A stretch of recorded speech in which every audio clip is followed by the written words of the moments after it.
करने जा रहे हैं, जिसका नाम है रासायनिक आबंधन तथा आणविक संरचना का भाग 1। तो चलिए देखते हैं कि हम इस वीडियो में क्या पढ़ने वाले हैं।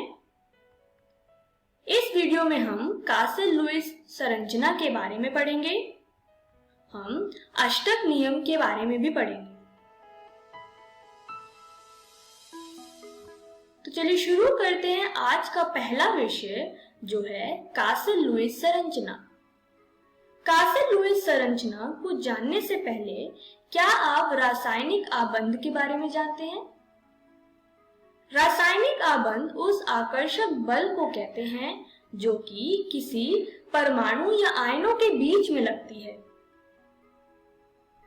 रासायनिक आबंध को हम इंग्लिश में केमिकल बॉन्ड भी कहते हैं।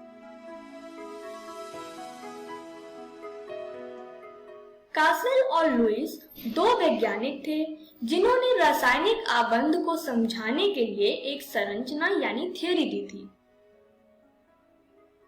यह पहले वैज्ञानिक बने जिन्होंने संयोजकता यानी बैलेंस को अच्छे से समझाया था।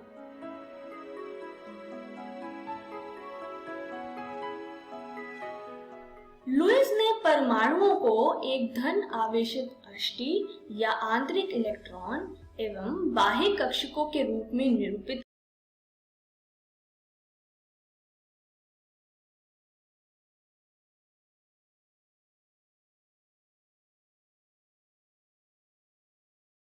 किया था।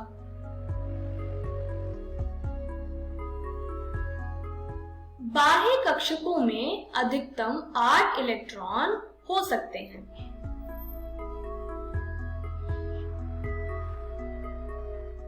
उन्होंने यह भी माना कि यह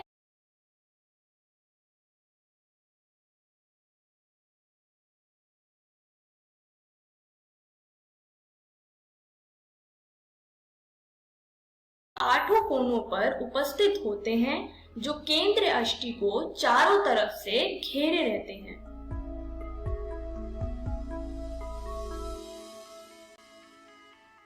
लुईस ने यह बताया कि परमाणु परस्पर रासायनिक आबंध द्वारा संयुक्त होकर अपनी स्थायी अष्टक को प्राप्त करते हैं। सोडियम और क्लोरीन में सोडियम अपना एक इलेक्ट्रॉन क्लोरीन को सफलतापूर्वक देकर अपना स्थायी अष्टक प्राप्त करता है। जैसे कि आप स्क्रीन पर देख पा रहे हैं, सोडियम बनाता है सोडियम +1 आयन और क्लोरीन एक इलेक्ट्रॉन को प्राप्त कर अपना स्थायी अष्टक निर्मित करता है। क्लोरीन एटम बनाता है क्लोराइड आयन यानी Cl-। स्क्रीन पर आप एक पिक्चर देख पा रहे होंगे।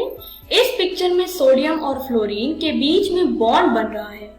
सोडियम अपना एक इलेक्ट्रॉन छोड़ता है और फ्लोरीन एक इलेक्ट्रॉन को ले लेता है।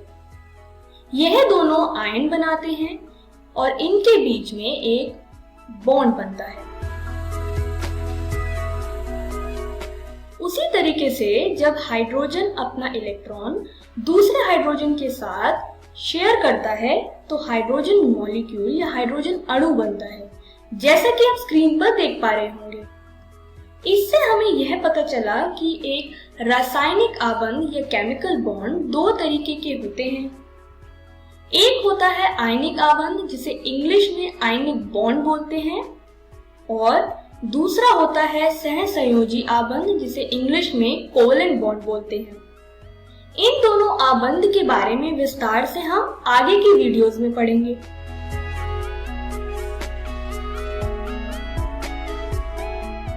लिथियम की लुईस बिंदु संरचना कैसे बनाएंगे, आइए देखते हैं। जैसा कि हम जानते हैं कि लिथियम की इलेक्ट्रॉनिक विन्यास होती है 1s2 यानी लिथियम की संयोजकता है 1। तो इसका लुईस बिंदु संरचना होगा, जो कि आप स्क्रीन पे देख पा रहे हैं। अब हम नियॉन का लुईस बिंदु संरचना बनाते हैं। जैसा कि हम जानते हैं कि नियॉन की इलेक्ट्रॉनिक विन्यास होती है 1s2 2s2 2p6, यानी नियॉन की संयोजकता है 8 यानी 8। तो नियॉन की लुईस बिंदु संरचना होगी जैसे कि आप स्क्रीन पर देख पा रहे हैं। इस तरीके से हम किसी भी तत्व या अणु का लुईस बिंदु संरचना बनाते हैं। कासेल लुईस संरचना ने एक बहुत ही महत्वपूर्ण बात बताई थी। उनके मुताबिक ऋणायन तथा धनायन स्थिर वैद्युत आकर्षण द्वारा स्थायित्व ग्रहण करते हैं। इसे समझने के लिए हम NaCl का उदाहरण लेते हैं। NaCl को बनाने के लिए सोडियम अपना एक इलेक्ट्रॉन छोड़ेगा और Na+ बनाता है, और क्लोरीन एटम एक इलेक्ट्रॉन को लेगा और क्लोराइड आयन बनाता है। तो NaCl बनता है Na+ और Cl- से।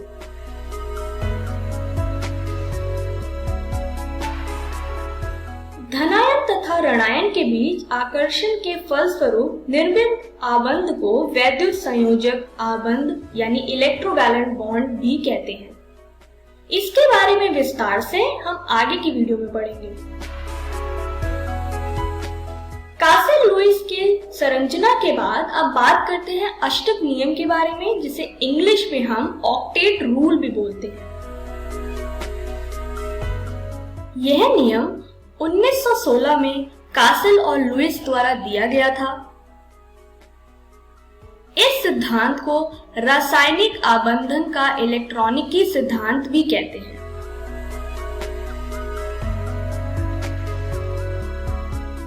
इस सिद्धांत के अनुसार परमाणुओं का संयोजन संयोजक इलेक्ट्रॉनों के एक परमाणु से दूसरे परमाणु पर स्थानांतरण के द्वारा अथवा संयोजक इलेक्ट्रॉनों की सहभाजन के द्वारा होता है।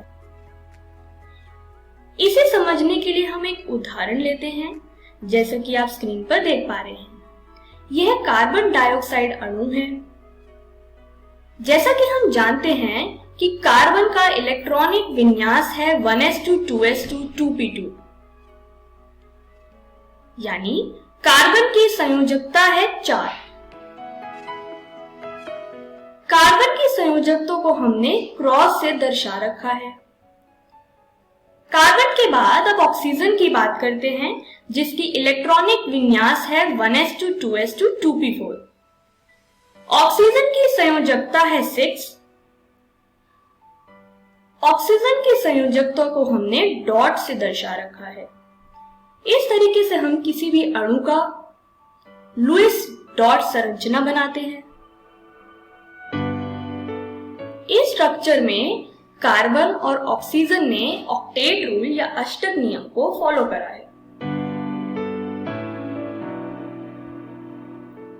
इस नियम में कुछ दोष थे। आइए अष्टक नियम की सीमाओं के बारे में बात करें।